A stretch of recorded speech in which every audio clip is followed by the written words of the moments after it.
18 ex-marines, matatag ang paninindigan. Humarap sa Senado para sa katotohanan. Di inalintana ang takot at alinlangan. Para sa bayan, handang magbigay ng pahayag. Sa bawat salitang inyong ibinahagi, pag-asa ng bayan ay muling nabuhay.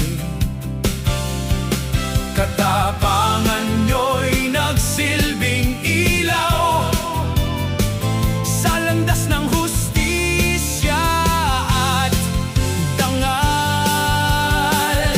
Saludo kami sa inyo, mga ex-marines ng bayan. Kayo'y halimbawa ng tapang at katapatan. Buong puso naming ipinagdarasal na kayo'y ingatan ng poong may kapal. Katotohanan ay wag nang maitago. Liwanag ng bayan ay patuloy na sumiklab. Saludo kami sa inyo, mga ex-marines ng bayan. Pag-asa ng sambayanan. Hindi ninyo inisip ang sariling kapakanan. Mas pinili ninyo ang tama at katotohanan. Sa gitna ng unos at matinding pagsubok, naging matatag kayo, di kailanman umurong. Bawat hakbang na inyong ginawa, nagbigay lakas sa mga mamamayan.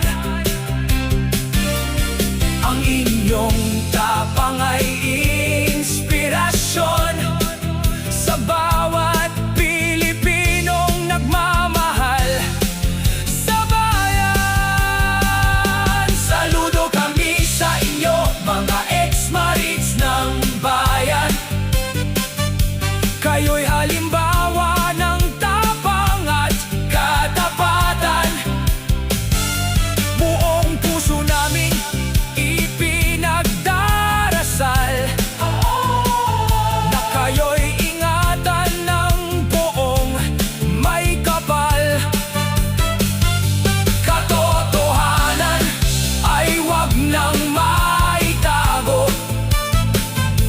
Liwanag ng bayan ay patuloy na sumiklab. Saludo kami sa inyo, mga ex-marines ng bayan. Pag-asa ng sambayanan. Sama-sama natin ipanalangin ng banaigang tama sa ating lupain. Sa tulong ng Diyos at pagkakaisa, masisilayan din ang ganap na hustisya. Saludo kami sa inyo, mga ex-marines ng bayan. Kayo'y huwaran ng dangal at kabayan.